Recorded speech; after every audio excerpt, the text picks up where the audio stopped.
Assalamualaikum warahmatullahi wabarakatuh. Perkenalkan, nama saya Hadijah dari program studi Perbankan Syariah 2A dengan NIM 2114110227. Di sini saya akan memaparkan materi mengenai teologi Islam. Dengan mata kuliah teologi Islam, dosen pengampu Pahaidi Hajar.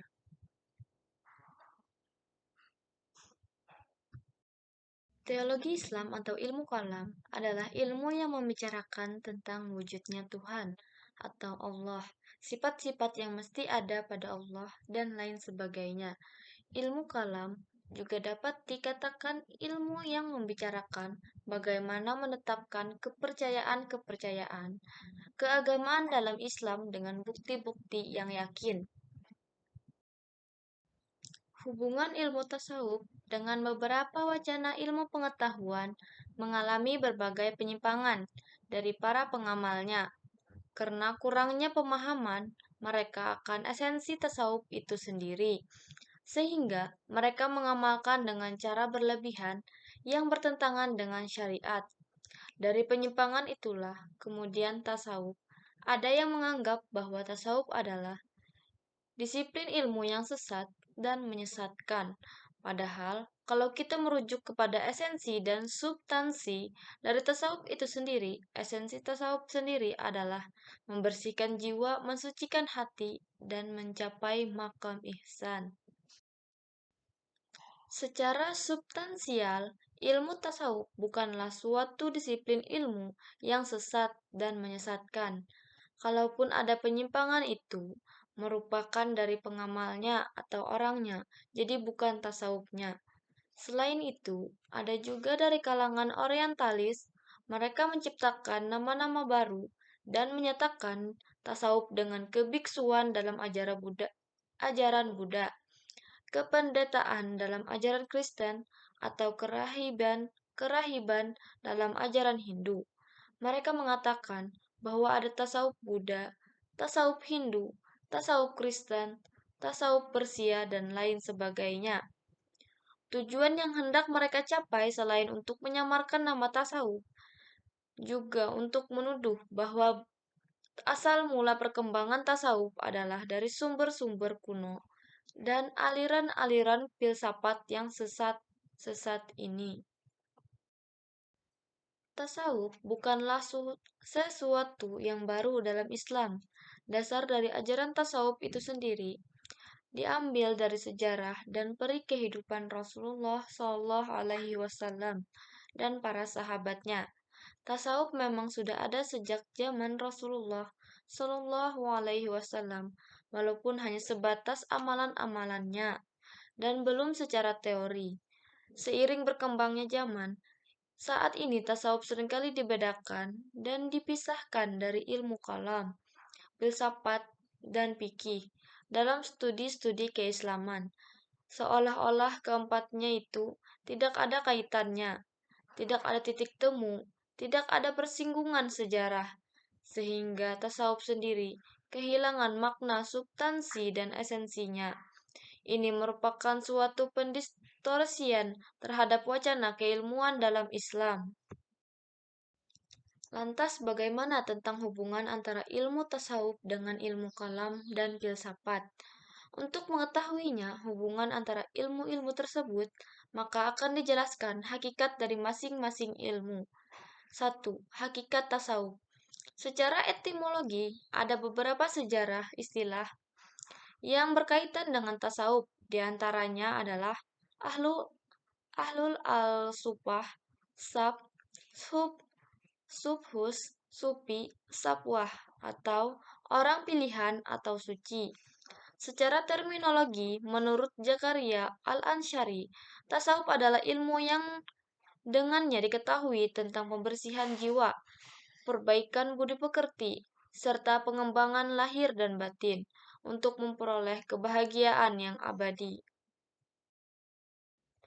Tasawuf merupakan aspek praktis dari ajaran Islam dan bahwa tidak ada tasawuf kecuali tasawuf Islam.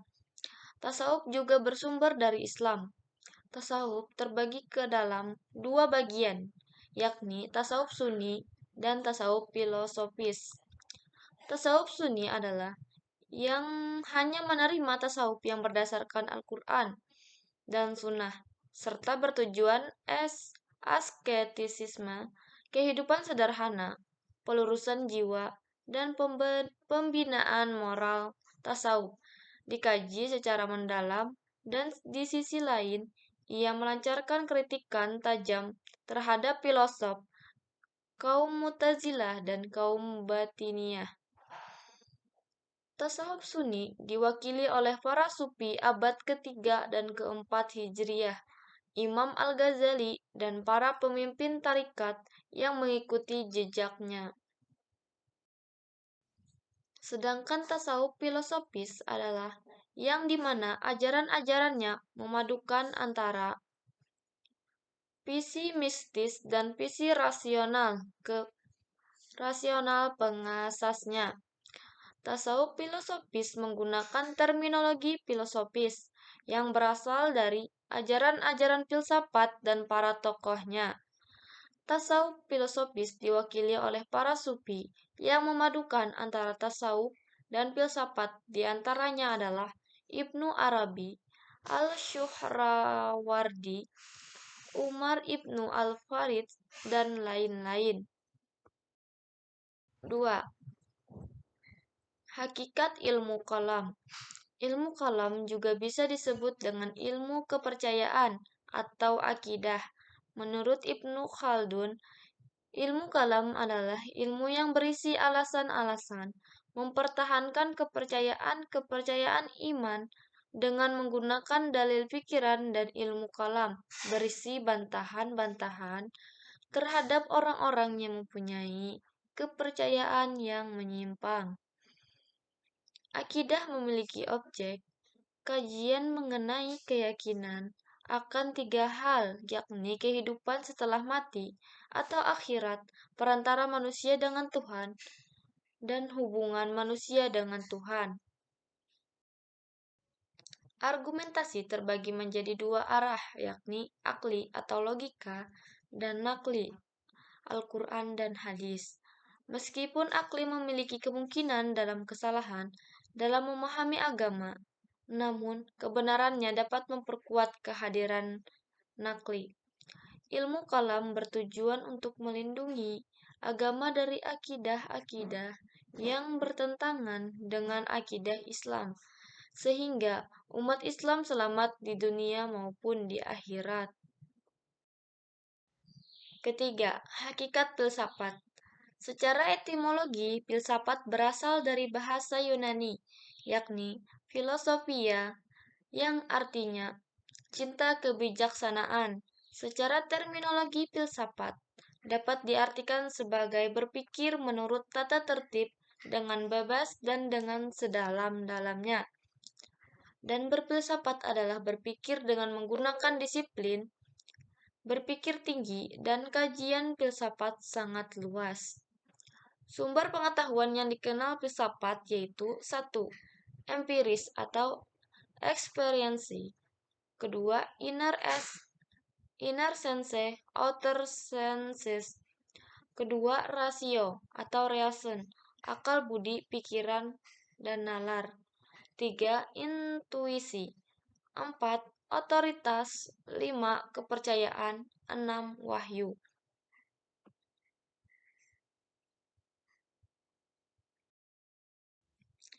Titik temu antara tasawuf, ilmu kalam, filsafat. 1. Hubungan tasawuf dengan ilmu kalam. Pada ilmu kalam ditemukan pembahasan iman dan definisinya, kekufuran dan manifestasinya, serta kemunafikan dan batas-batasnya. Sedangkan pada ilmu tasawuf ditemukan pembahasan jalan atau metode praktis untuk merasakan keyakinan dan ketentraman. Pernyataan-pernyataan tentang Tuhan dan manusia sulit terjawab, hanya berlandaskan dengan ilmu kalam biasanya, yang membicarakan penghayatan sampai pada penanaman kejiwaan manusia adalah tasawuf. Disiplin inilah yang membahas bagaimana merasakan nilai-nilai akidah dengan memperhatikan bahwa persoalan bagaimana merasakan tidak saja termasuk dalam lingkup yang diwajibkan. Ilmu tasawuf merupakan penyempurnaan ilmu kalam. Ilmu kalam juga berfungsi sebagai pengendali ilmu tasawuf. Ketika muncul suatu aliran yang bertentangan dengan akidah, ilmu tasawuf memberikan kesan rohaniah terhadap ilmu kalam yang cenderung mengandung muatan rasional dan kering dari kesadaran penghayatan atau sentuhan hati.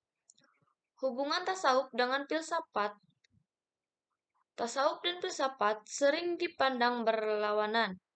Ilmu tasawuf dianggap ilmu yang mengabadikan peran, akal, atau intelektual, dan hanya menitik beratkan pada intuisi, ilham, dan bisikan hati. Sedangkan filsafat dianggap ilmu yang hanya patuh pada prinsip rasionalitas. Tapi jika dilacak lebih jauh lagi, tasawuf dan filsafat memiliki hubungan erat dan serasi, terutama sejak filosofis parupatetik serta Ibnu Sina yang menerima kebenaran dari kalangan filosof dan sufi sekaligus. Dari perpaduan keduanya antara tasawuf dan filsafat, muncullah tasawuf filosofis, yang dimana ajaran-ajarannya memadukan antara visi mistis dan visi rasional pengasasnya. Tasawuf filosofis menggunakan terminologi filosofis yang berasal dari ajaran-ajaran filsafat dan para tokohnya. Dan tokoh-tokoh yang mewakili tasawuf filosofis diantaranya adalah Suhrawardi, Al-Maktul, Muhyiddin Ibnu Al-Arabi, Ibnu Umar Al-Farid, Ibnu Sab'in, dan lain-lain. Mereka yang dimana ajaran-ajarannya memadukan antara visi mistis dan visi rasional. Para sufi dan sekaligus filosof ini banyak mendapatkan kecaman dari para fuqaha yang justru semakin keras akibat pernyataan-pernyataan mereka yang panteistis, di mana di antara fuqaha yang paling keras kecamannya terhadap golongan sufi yang juga filosofis ini ialah Ibnu Taimiyah.